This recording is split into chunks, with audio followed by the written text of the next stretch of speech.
Os municípios goianos desrespeitam as regras de prioridade de vacinação contra a Covid.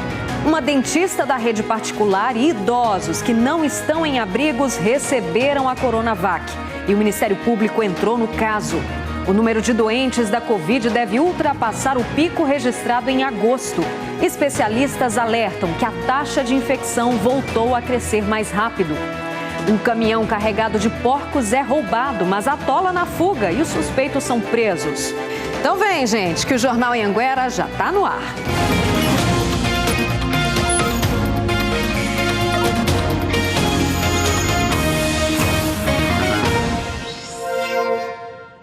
Muito boa noite para você. Agora são 7h08. Especialistas ouvidos pelo jornal Anhanguera temem que Goiás pode ultrapassar entre fevereiro e março desse ano o pico registrado em agosto de 2020 de novos casos de Covid e de ocupação de leitos de hospitais. Um reflexo do desrespeito de algumas pessoas com a gravidade do vírus que já matou mais de 7.000 pessoas em Goiás. No dia 25 de dezembro, um homem de 42 anos veio do Amazonas para passar o Natal com parentes no norte do estado. Depois da celebração, o susto. 20 pessoas da família testaram positivo para a Covid-19. O homem, que viajou mais de 3.000 quilômetros, e a mãe dele, de 60 anos, morreram vítimas da doença. Os casos se somam aos mais de 300.000 registros de Covid em Goiás. Em uma semana foram 11.000 novos casos e mais de 90 mortes. Essa alta a gente já vem observando desde o final do ano passado e agora de uma forma mais acelerada. O nosso R dessa semana está em 1,05. A gente estava abaixo de 1, então nós já estamos já acima de 1, ou seja, já voltamos a uma aceleração do número de casos, da transmissão aqui no estado. É uma preocupação, sim. O R é o que especialistas chamam de taxa de contaminação da Covid. A capacidade de uma única pessoa infectar outras com o vírus. Com um número alto, esse infectologista alerta. Se continuar desse modo e continuar como a gente vem vendo fora daqui, e se essa mutação que está acontecendo em Manaus passar a ser predominante, a gente corre o risco de ultrapassar, sim, o que aconteceu em agosto, que foi o nosso pico máximo, por volta de fevereiro, março. O descuido das pessoas reflete nas taxas de ocupação dos hospitais. Com mais gente doente, aumenta a procura por vaga. Em 12 de janeiro, 60% dos leitos de UTI da rede pública estavam ocupados, conforme indicava o mapa de leitos do governo. Na tarde desta quinta-feira, estava em 73%.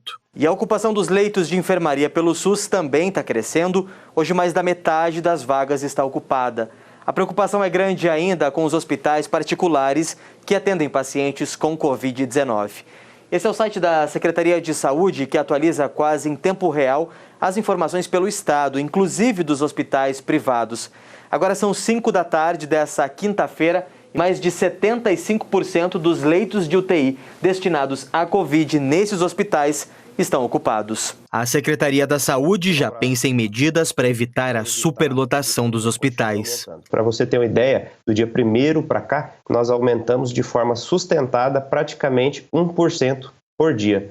Isso é muito. Então, nós já disparamos o plano de ação em algumas unidades nossas. Vamos aumentar um pouco o número de leitos de UTI, isso nos preocupa. Então, para que não vivamos a realidade de outros estados, é importante que todos nós possamos fazer a nossa parte. Pois é, e em Niquelândia, a Secretaria de Saúde investiga se um homem de 39 anos vindo de Manaus está contaminado com uma variante do coronavírus. Ele começou a passar mal no último dia 16 e foi internado. Hoje, de madrugada, precisou ser transferido para o hospital de campanha aqui de Goiânia. E falando nisso, um dos pacientes de Manaus que veio para Goiânia se tratar da Covid-19 morreu. O homem de 54 anos, que não teve o nome divulgado, estava internado em estado gravíssimo na UTI do Hospital das Clínicas da UFG. Ele chegou de Manaus numa situação muito complicada e não resistiu. O corpo do paciente será levado para Manaus de avião, seguindo orientação do Ministério da Saúde. Ao todo, 32 pacientes foram transferidos para hospitais da região metropolitana de Goiânia, depois que o sistema de saúde da capital do Amazonas entrou em colapso e ficaram sem oxigênio. 17 continuam internados no Hospital das Clínicas. E Caldas Novas registrou em 24 horas mais 80 casos de Covid-19. Esse é o maior número de casos da doença confirmados em um único dia. Vamos então até Itumbiara conversar com Bruno Dourado. Bruno, porque esse é um número que preocupa bastante, né? Boa noite para você.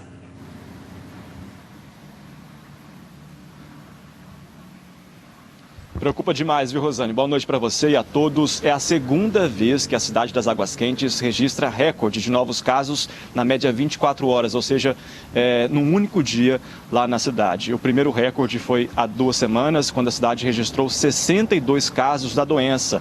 E agora um novo recorde, ontem, quarta-feira, 80 novos casos de Covid-19 em Caldas Novas. A cidade tem até o momento 67 casos de morte pela doença. E para conter o avanço da Covid-19, a Prefeitura, então, anunciou um novo decreto essa semana com medidas restritivas, principalmente para bares e restaurantes. Até então só poderiam funcionar até as 2 da manhã, agora está podendo funcionar só até a meia-noite. A cidade tem 10 leitos de UTI, 5 público e 5 privado. A taxa de ocupação está em 70%. A Prefeitura disse que está de olho nessa situação e, se for preciso, vai tomar medidas para conter o avanço da doença. A gente segue acompanhando. Volto com você. Tá certo. Obrigada, Bruno. E o prefeito de Catalão, Adib Elias, teve melhora no tratamento contra a Covid-19. Segundo o último boletim divulgado pela família, foi retirada a intubação de Adib. Ele apresentou acentuada melhora no quadro clínico. O prefeito está internado na UTI em um hospital de São Paulo. E o vice também, o vice-prefeito João Seba, que também está em tratamento da Covid-19, continua internado. O quadro de saúde dele melhorou, segundo o último boletim, e a equipe médica avalia até a possibilidade dele receber alta. E o Ministério Público de Santa Helena abriu uma investigação para apurar a vacinação de moradores que não fazem parte dos grupos prioritários dessa primeira fase da campanha contra a Covid-19. Funcionários de unidades particulares receberam a Coronavac, enquanto profissionais do Hospital de Urgências da cidade ficaram de fora. E o município não foi o único que descumpriu o plano de imunização. A foto foi tirada nessa quinta-feira na Vigilância Sanitária em Santa Helena, sudoeste do estado. Quem tomou a vacina e fez a publicação nas redes sociais é a dentista Mariana Gouveia. Ela trabalha numa clínica particular de odontologia. Mariana escreveu na foto: momento mais esperado do ano. A foto deixou muita gente da cidade indignada. Isso porque a dentista não faz parte do grupo prioritário. As 640 doses da vacina Coronavac que foram enviadas para Santa Helena deveriam ser usadas para imunizar os idosos que moram em abrigos e também os profissionais de saúde que trabalham diretamente com os pacientes da Covid-19. A dentista não foi a única que recebeu a vacina nessa quinta, mesmo não sendo do grupo prioritário. A Secretaria Municipal de Saúde também vacinou outros 66 profissionais da saúde da rede particular e está vacinando 150 idosos com mais de 75 anos que não estão em asilos, o que não é permitido neste momento. Nós tivemos que fazer prioridade da prioridade, né? Então decidimos que das 640 nós tiraríamos algumas doses para os profissionais de saúde e outras doses para os idosos institucionalizados e deixamos ainda uma porcentagem para a gente iniciar a vacinação dos idosos, já que 369 atenderia os meus profissionais que não tiveram Covid, que a gente também adotou esse critério. Nós vacinamos primeiro os profissionais que não tiveram Covid. A Secretaria Estadual de Saúde afirma que desde domingo todos os gestores municipais sabiam qual era o grupo prioritário. A nota técnica do Ministério da Saúde do dia 17, que foi lançada à noite, no seu anexo 2, ela é absolutamente clara quanto aos grupos. Foi votado, foi aprovado e virou uma resolução, né? Então, está muito claro, não tem como falar que há alguma sombra de dúvida. Enquanto isso, funcionários do Hospital Estadual de Urgências de Santa Helena, o URSO, ficaram de fora. Estamos buscando, a esfera estadual, alguma forma de reparar, né, essa não aplicação por parte do município aos profissionais que estão no Hospital de Urgência de Santa Helena. Por conta da confusão, a Secretaria Estadual de Saúde fez nesta quinta-feira uma nota explicando ainda mais detalhadamente quem é o público que tem que tomar a vacina nesse momento. 60 anos ou mais que morem em abrigos e profissionais da saúde que trabalhem nestes locais. Pessoas com deficiências, que tenham mais de 18 anos e que estejam internadas. E índios que vivem em aldeias. No caso dos trabalhadores na área da saúde, a prioridade é para quem trabalha nos hospitais de campanha, nos hospitais públicos e naqueles privados que atendem Covid, as equipes do SAMU e quem trabalha nas UPAs, as unidades de pronto atendimento. Nos municípios onde não há esse atendimento especializado, devem ser vacinados os profissionais que atendem pacientes com coronavírus e os trabalhadores que estão vacinando. O Conselho de Secretarias Municipais de Saúde de Goiás disse que, além de Santa Helena, outros 3 municípios também burlaram as regras e estão vacinando quem não tem prioridade. Todas as campanhas de imunização, elas são norteadas por notas técnicas e por informes oficiais. A autonomia do gestor, ela não vai além dos atos normativos. E existia uma normatização em relação à questão das vacinas. O Ministério Público Estadual disse que vai acompanhar a vacinação bem de perto em cada canto do estado. Esse plano ele tem que ser cumprido e caso não haja o cumprimento, há a responsabilização, tanto por infração sanitária. Alguns crimes podem ser tipificados, inclusive abuso de autoridade para o gestor, por exemplo, a famosa carteirada. Não, vacina meu filho primeiro, vacina a mim primeiro. Isso não pode acontecer. Por telefone, a dentista Mariana Gouveia, que mostramos na reportagem, disse que foi até a sede da Vigilância Sanitária porque recebeu uma ligação para que ela fosse até o local tomar a vacina. A promotora de Justiça de Santa Helena, Ana Edesa Lins Boabaide, instaurou um procedimento para apurar por que os 67 profissionais da área particular da saúde foram vacinados. A promotora fez uma reunião esta tarde com a Secretaria de Saúde da cidade e recomendou que a vacinação nos idosos que não estão em asilos seja suspensa imediatamente e que as doses sejam usadas para imunizar os funcionários do URSO, o hospital da região sudoeste. A Prefeitura de Santa Helena diz que vai continuar vacinando os idosos que estão fora dos asilos. A gente muda de assunto agora porque em São Luís do Norte, o dono de uma fazenda sumiu e deixou o gado abandonado. Parte do rebanho estava morrendo de fome. A Liz Mendes está ao vivo lá de Anápolis, tem os detalhes dessa história para a gente, né, Liz? Boa noite para você. A gente não conseguiu falar com a Liz agora, daqui a pouco a gente volta a falar com a Liz. Vamos chamar então o Arildo? Sim, então lá no sudoeste do estado, um caminhão carregado de porcos, gente, foi roubado. Só que atolou na fuga, acredita nisso? Arildo Palermo está ao vivo para explicar essa história para a gente. Pelo menos alguém foi preso, Arildo? Boa noite para você. É isso mesmo, Rosane, boa noite a você e a todos que nos assistem. O homem que fazia o transporte dessa carga de 64 suínos tinha como destino a cidade de Rio Verde. Só que na GO-164, lá em Santa Helena, ele foi surpreendido por 3 homens armados que roubaram o caminhão e a carga de 64 suínos. Só que durante a fuga, esses criminosos atolaram e esse veículo tinha rastreador. Isso facilitou o trabalho da Polícia Militar, que chegou facilmente até o local.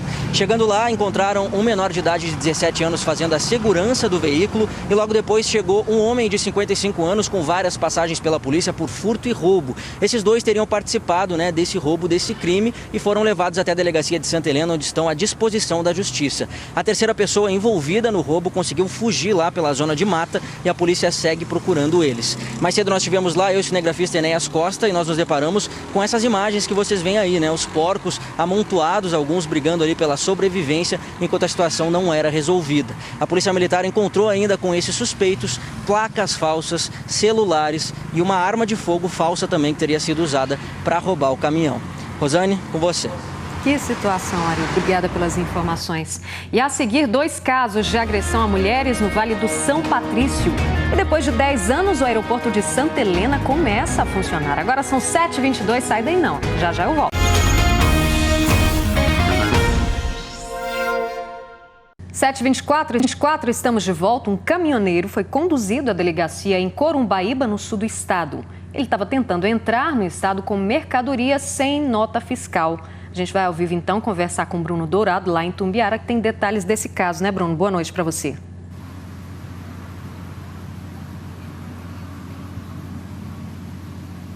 Boa noite mais uma vez e a todos. Pois é, Rosane, dentro desse caminhão, caixinhas de suco e também de água de coco. A mercadoria seria levada de Araguari, em Minas Gerais, para Aparecida de Goiânia. A abordagem aconteceu em Corumbaíba. Os policiais pediram a documentação, então, da mercadoria, onde foi constatado irregularidades como sonegação de impostos. O COD, o Comando de Operações de Divisas, não informou em qual GO foi feita essa apreensão para não atrapalhar a investigação. Toda a mercadoria que estava sem nota fiscal foi levada para a Secretaria de Economia de Corumbaíba. Volto com você, Rosane. Obrigada, Bruno. E olha, vai responder por homicídio qualificado o homem que empurrou um jovem de uma piscina que tem uma altura de 4 metros. O crime aconteceu em um condomínio de luxo em Caldas Novas. 11 testemunhas, provas e perícia levaram a Polícia Civil a uma conclusão sobre o que aconteceu ao redor e dentro da piscina. Para os investigadores, o agropecuarista Sérgio Reis de Oliveira assumiu o risco ao empurrar o auxiliar administrativo Luiz Henrique Cavalcante. Várias pessoas inquiridas na investigação apontaram que seria ciúmes do autor em relação a algumas mulheres que estavam presentes na festa. Por outro lado, há alguns relatos no sentido de que seria motivado por suposta apropriação de bebidas alcoólicas pertencentes a um amigo do autor. Independentemente do motivo exato, as duas situações narradas e apontadas no inquérito policial constituem motivação fútil a qualificar o crime de homicídio tentado qualificado. A confusão durou 29 segundos. O laudo da perícia também analisou quadro a quadro da cena gravada pela câmera de segurança. A piscina fica num canto, no piso superior da casa. Ao lado de uma das bordas, existe um vão de 4,29 metros. Foi desta altura que Luiz foi empurrado e caiu, de lado, no jardim, na frente da casa, o que ajudou a amortecer a queda. Sérgio, o autor do empurrão, não quis gravar entrevista, mas o advogado disse que ele está arrependido. Nos momentos seguintes ao fato, Sérgio se apresentou à delegacia em Caldas Novas, a Polícia Civil do Estado de Goiás. Lá prestou o seu depoimento, deu a sua versão do que havia ocorrido. Sérgio continua à disposição da Justiça e das autoridades. O caso ocorreu dentro deste condomínio, a 9 quilômetros do centro de Caldas Novas. Desesperados com o que tinha acabado de acontecer, os amigos de Luiz Henrique, que também estavam na festa, colocaram o jovem dentro de um carro e o levaram até o pronto-socorro mais próximo, a cerca de 20 minutos daqui. Eles contam que retiraram Luiz Henrique às pressas porque ficaram com medo de que ele voltasse a ser agredido. Foram 11 dias na UTI. Luiz Henrique recebeu alta do hospital no dia 7 de janeiro. Foi um alívio. Tchau, amigo. Fico com Deus, viu? Obrigada. São 8 costelas fraturadas. É uma covardia, né? Empurrar alguém por trás, mesmo ele sabendo, né, da altura lá, porque ele era amigo do dono da casa, certamente ele sabia, né, que da queda, né? Para ele, foi como ter uma nova chance de vida. Focado somente na recuperação mesmo e esperando para que a justiça seja feita, né? É um milagre ter recebido o Luiz Henrique vivo. Foi um milagre. Vamos falar com a Liz Mendes agora, porque lá em São Luís do Norte, o dono de uma fazenda sumiu, deixou o gado abandonado e parte do rebanho acabou morrendo de fome, né, Liz? Boa noite, que história.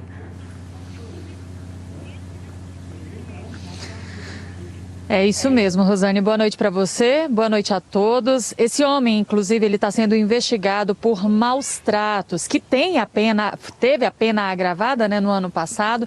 Então, se for condenado, ele pode pegar de 2 a 5 anos de prisão, além de multa, além de outras complicações, como a proibição de ter a guarda desses animais. A polícia rural lá da região estava fazendo uma patrulha pela região rural quando se deparou com um rebanho muito magro e uma série de urubus sobrevoando esses animais. Eles tentaram então entrar na fazenda e encontraram um funcionário que disse que o dono desses animais havia abandonado não só os bichos, mas também toda a fazenda há mais de um ano e que ele não tinha condições de comprar alimento para esse rebanho. Foi aí que a polícia acionou também a Polícia Civil, o Ministério Público, que por sua vez passou a responsabilidade também para a Secretaria de Meio Ambiente do município, que chegou até o homem e ele disse que abandonou porque estava com problemas de saúde. Rosane. Obrigada, Liz. Olha, nós não conseguimos contato com o dono do gado para comentar aí essa situação. Vamos falar agora sobre violência contra a mulher em Lusiânia. Um homem foi preso em flagrante depois de sair da delegacia e ameaçar a ex-companheira caso ela o denunciasse pelo furto de uma moto. As ameaças à ex-companheira começaram logo após Pablo Henrique, mais conhecido como Escobar, ter prestado depoimento na Gepatri, em Lusiânia. A investigação instaurada contra o suspeito apurava o furto de uma moto no início do ano. Esse indivíduo ele já era reconhecido por praticar alguns furtos ali no local. Ele se aproveitou desse descuido da vítima, deu partida na moto e se evadiu do local. Por telefone, Pablo ameaçou matar a ex-namorada e os 3 filhos dela, caso ela entregasse ele à polícia pelo crime. Ela relatou aqui que ele já bateu com barra de ferro no portão dela, por várias vezes ia até a casa dela ameaçar a mãe dela, os filhos dela, ela mesma. O homem foi preso 1 hora depois de ter saído aqui da delegacia em Lusiânia. Segundo a polícia, o suspeito possui uma ficha criminal extensa, incluindo roubo, furto, receptação e porte ilegal de arma de fogo. Ele foi preso em flagrante e agora vai responder por coação no curso do processo, que é um tipo de ameaça. Pelo que eu percebi na oitiva dela e do preso ontem, somou a intenção dele de atrapalhar a produção de provas com um sentimento de dominação dele em relação à ex-namorada. Ainda não foi deferida nenhuma medida protetiva, mas eu levei prontamente ao juiz o pedido dela para que, caso ele seja solto, seja decretada alguma medida protetiva em relação a ela. E no Vale do São Patrício, pelo menos 2 casos de agressão a mulheres foram parar na Delegacia da Mulher. Em Santa Rita do Novo Destino, o companheiro agrediu a mulher com um pedaço de pau. Já em Barro Alto, uma mulher andou mais de 9 quilômetros para denunciar a agressão do marido. Infelizmente, a gente ainda tem que noticiar esse tipo de crime, né? Por isso vou chamar agora de novo a Liz Mendes para contar que história absurda é essa, né, Liz? Absurdo e revoltante, né, Rosane? Nesse último caso que você falou aí da vítima de Barro Alto, além de percorrer esses 9 quilômetros para poder chegar até a uma delegacia para poder pedir ajuda, essa mulher relatou para a delegada que está apurando esse caso, que ela vive uma união estável com esse homem, né, com esse companheiro há 3 anos e que as agressões começaram há 1 ano. Ele está sendo investigado por fazer ameaças de morte e também violência, né, contra essa mulher. A polícia está investigando esse caso, ele não foi preso em flagrante, mas já está sendo investigado pela polícia. O segundo caso aconteceu em Santa Rita do Novo Destino. Essa mulher estava lá apanhando mesmo do marido, né, quando ele pegou uma faca e tentou feri-la. Ela conseguiu desarmar o homem, mas isso não foi suficiente. As agressões começaram porque ele pegou até um pedaço de madeira para continuar batendo nessa mulher. A polícia também já chegou até essa vítima, está investigando o caso. É realmente revoltante a gente ter que, em um ano novo, né, ter que noticiar esse tipo de crime, né, Rosane? Absurdo isso. Meu Deus. Obrigada, Liz. Em Goiás, os 25 aeroportos do estado, 18 estão funcionando. Hoje teve reinauguração, inclusive em Santa Helena, no sudoeste do estado. Depois de 10 anos, o aeroporto da cidade finalmente conseguiu autorização para começar a operar voos. O aeroporto Paulo Lopes, em Santa Helena, foi inaugurado em 2010, mas nunca funcionou de verdade. O motivo? Falta de licença da Agência Nacional de Aviação Civil. A ANAC exigiu a reforma da pista e iluminação para o balizamento noturno. Só que foi cumprido quase 11 anos depois da primeira inauguração. O aeroporto deve funcionar de dia e à noite, com funcionamento de aeronaves de pequeno e médio portes e também com a possibilidade de, logo em breve, ter voos comerciais. Nós estamos já buscando o diálogo com empresas que operarão aqui no nosso aeroporto, sejam de manutenções, sejam de outras naturezas, de logística e também voos comerciais. Durante a reinauguração do aeroporto, teve aglomeração. Muita gente com máscara, mas não cumprindo o distanciamento. O presidente da Goinfra, Pedro Salles, chegou de avião para estrear a pista nova e disse que o governo pretende colocar todos os aeroportos do estado funcionando ainda este ano. Nós estamos atualmente com 18, recebemos 5. Eu recebi 5 na minha gestão, tenho 1 ano de agência. Temos mais 5 em processos lá dentro da ANAC correndo, a nossa gerência de aeródromos cuida disso diariamente. Só 2 aeroportos do interior recebem voos comerciais. O maior deles é o de Caldas Novas, com capacidade para atender 200 mil passageiros por ano. 3 companhias aéreas têm autorização para operar na cidade. Este mês estão previstos voos de 2 delas, 2 vezes por semana. Em Rio Verde, uma companhia aérea oferece voos de segunda a sexta-feira para Campinas, em São Paulo. Cerca de 120 passageiros passam pelo terminal. Os aeroportos de Anápolis, Pirenópolis e Porangatu foram reabertos em 2020. Estão homologados pela ANAC em pleno funcionamento, mas recebendo só voos particulares. Para o seu José Cândido, morador há 53 anos em Santa Helena, ter o aeroporto da cidade funcionando é um avanço e tanto para o município. Eu acho que vai ser bom, né? Porque precisa de um voo com um trem qualquer aí já tá tudo em casa, né? A nossa imagem do dia hoje é no mínimo curiosa, viu? Um socorrista do SAMU chamou atenção pelo comportamento na hora de receber a vacina contra a Covid-19 lá em Itumbiara. O profissional de saúde, olha, que faz parte do grupo prioritário para receber a imunização, tem medo de agulha. Chegou a desmaiar enquanto era vacinado. Olha o trabalhão que ele deu quando viu a injeção, gente. Eu sei. Segura aqui. Ai, meu Deus. Pronto, acabou. Volta, menino. O socorrista e enfermeiro Rodrigo Santos, que trabalha no SAMU em Itumbiara há 13 anos, falou com a gente. Ele confirmou que tem pânico mesmo de agulha, mas reforçou. Apesar do medo, foi sim tomar a vacina contra a Covid, porque ele sabe da importância de se imunizar. Olha aí. Eu quero ressaltar a todo mundo que faça, todos tomem a vacina. Não aconteceu pelo fato de se dar vacina, é sim pela minha fobia. Tem outros vídeos meus que a agulha bateu em mim, eu já tomo mesmo, entendeu? E quero agradecer a todo mundo aí que ficaram aí felizes com o vídeo, riram com o vídeo e tomem a vacina, beleza? Apesar da situação ser, de certo modo, engraçado, né? Vale o alerta, fica o alerta, né, gente? Você viu aí que ele tem medo de agulha, mas foi lá e enfrentou o medo, que ele sabe da importância. É porque a gente tem medo que vai deixar de vacinar, né, gente? A imunização é muito importante pra gente se prevenir aí das doenças e ele foi guerreiro. Quem fez esse vídeo foi um amigo dele, ele tá famoso já, porque teve uma repercussão muito legal. A gente encerra hoje o nosso jornal com imagens da aniversariante do dia. Goiatuba, no sul do estado, está fazendo 90 anos. Parabéns para todos os moradores de Goiatuba. Um beijo, um cheiro bem especial para vocês, gente. Tchau, tchau.